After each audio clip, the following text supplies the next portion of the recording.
Hello, everybody. Welcome to day 42, chapter 42. Today we're reading Joseph's brothers go to Egypt.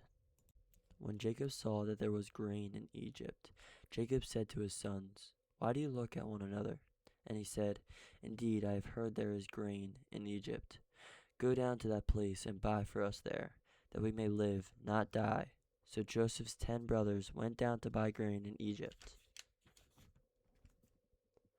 But Jacob did not send Joseph's brother Benjamin with his brothers, for he said, "Lest some calmly befall him." And the sons of Israel went to buy grain among those who journeyed, for the famine was in the land of Canaan. Now Joseph was governor over the land, and it was he who sold to all the people of the land. And Joseph's brothers came and bowed down before him with their faces to the earth. Joseph saw his brothers and recognized them, but he acted as a stranger to them and spoke roughly to them. Then he said to them, "Where do you come from?" And they said, "From the land of Canaan to buy food." So Joseph recognized his brothers, but they did not recognize him. Then Joseph remembered the dreams which he had dreamed about them, and said to them, "You are spies. You have come to see the nakedness of the land."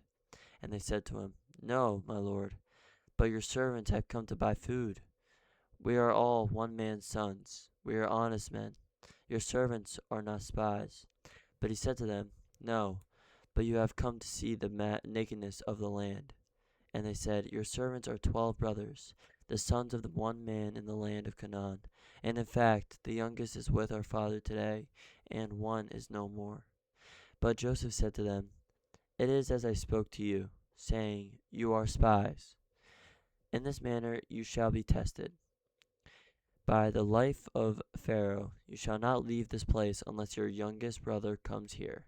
Send one of you, and let him bring your brother, and you shall be kept in prison, that your words may be tested to see whether there is any truth in you, or else, by the life of Pharaoh, surely you are spies."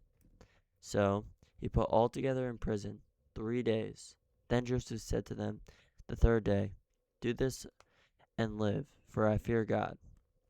If you are honest men, let one of your brothers be confined to your prison house. But you, go and carry grain for the famine of your houses, and bring your youngest brother to me, so your words will be verified, and you shall not die." And they did so. Then they said to one another, "We are truly guilty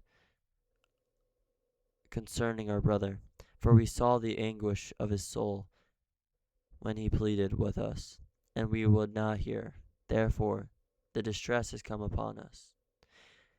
And Reuben answered them, saying, "Did I not speak to you, saying, 'Do not sin against the boy'? And you would not listen. Therefore, behold, his blood is now required of us." But they did not know that Joseph understood them, for he spoke to them through an interpreter. And he turned himself away from them and wept. Then he returned to them again and talked with them. And he took Simeon from them and bound him before their eyes. The brothers returned to Canaan. Then Joseph gave a command to fill their sacks with grain, to restore every man's money to his sack, and to give them provisions for the journey. Thus he did for them. So they loaded their donkeys with the grain, and departed from there. But as one of them opened his sack to give his donkey feed at the encampment, he saw his money, and there it was in the mouth of his sack. So he said to his brothers, "My money has been restored, and there it is, in my sack." Then their hearts failed them, and they were afraid, saying to one another, "What is that? What is this that God has doomed us?"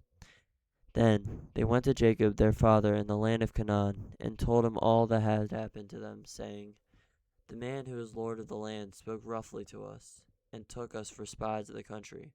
But we said to him, 'We are honest men, and we are not spies. We are 12 brothers, sons of our father. One is no more, and the youngest is with our father this day in the land of Canaan.' Then the man, the lord of the country, said to us, 'By this I will know that you are the honest men. Leave one of your brothers here with me. Take food for the famine of your households, and be gone. And bring your youngest brother to me, so I shall know that you are not spies, but that you are honest men. I will grant your brother to you, and you may trade in the land.' Then it happened, as they emptied their sacks, that surprisingly, each man's bundle of money was in his sack. And when they and their father saw the bundles of money, they were afraid. And Jacob their father said to them, "You have bereaved me.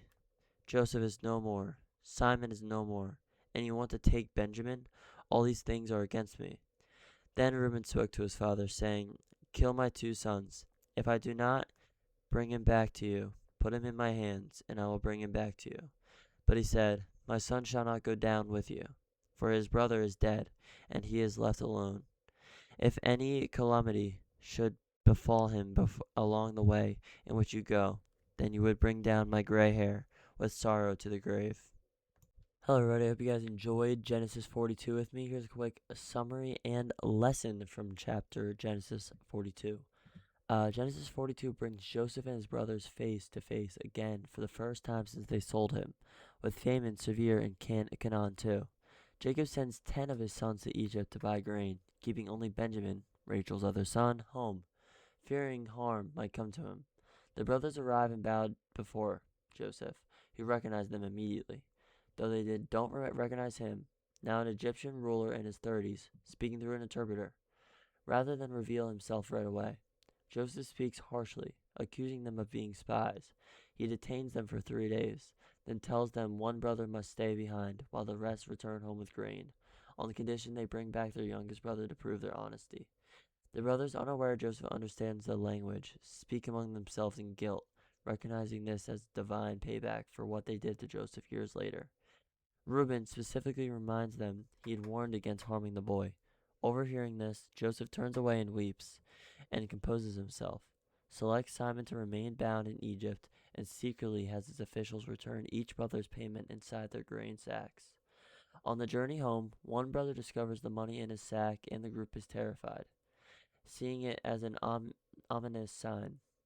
When they return to Jacob and recount everything, including the demand to bring Benjamin, Jacob refuses, devastated at the thought of losing another son from Rachel, and the discovery that all money has been returned and only deepens everyone's fear.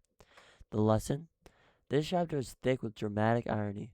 The brothers stand before the very person they wronged without recognizing him, while guilt and buried conscience finally surfaced after years of silence.